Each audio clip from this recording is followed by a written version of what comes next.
ജർമ്മനിയിൽ ഹിറ്റ്ലർ ജൂതന്മാരെ ജയിലിലടച്ചപ്പോൾ അതിൽപ്പെട്ട ഒരാളായിരുന്നു അദ്ദേഹം.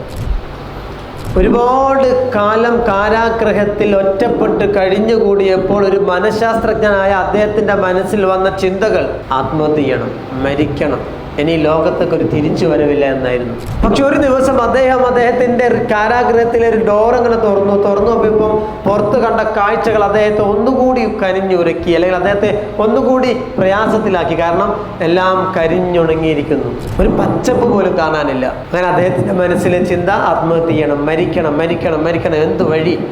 ഒരു വഴിയില്ല.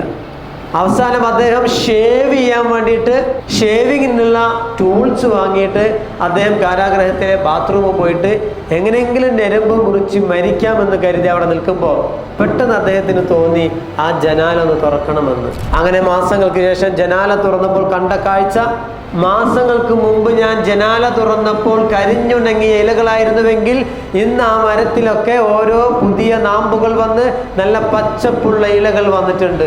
ആ സമയത്ത് അദ്ദേഹത്തിൻ്റെ മനസ്സിൽ വന്നൊരു തോട്ടം എന്തെന്നറിയോ? ആ കരിഞ്ഞുണങ്ങിയ ഇലകൾക്ക് പകരം പച്ചപ്പുള്ള ഇലകൾ വന്നിട്ടുണ്ടെങ്കിൽ എൻ്റെ കരിഞ്ഞുണങ്ങിയ ദിനങ്ങൾക്ക് ശേഷം എനിക്കും ഒരു പച്ചപ്പുള്ള ദിനങ്ങൾ വരാനുണ്ടെന്ന് തിരിച്ചറിഞ്ഞ അദ്ദേഹം അതങ്ങോട്ട് വലിച്ചെറിഞ്ഞു. പിന്നീട് മാസങ്ങൾക്ക് ശേഷം അദ്ദേഹം ജയിലിൽ നിന്ന് പുറത്തിറങ്ങിയ ഒരു സാധാരണ സൈക്കോളജിസ്റ്റായ അദ്ദേഹത്തിൻ്റെ അനുഭവ കഥകൾ എഴുതാൻ തുടങ്ങി. മാൻ സെർച്ച് ഫോർ മീനിങ്. ലക്ഷക്കണക്കിന് മില്യൺ കണക്കിന് കോപ്പീസ് വിറ്റഴിച്ച ഒരു ബെസ്റ്റ് സെല്ലർ ബുക്കിൻ്റെ ഓഥറായി അദ്ദേഹം മാറി.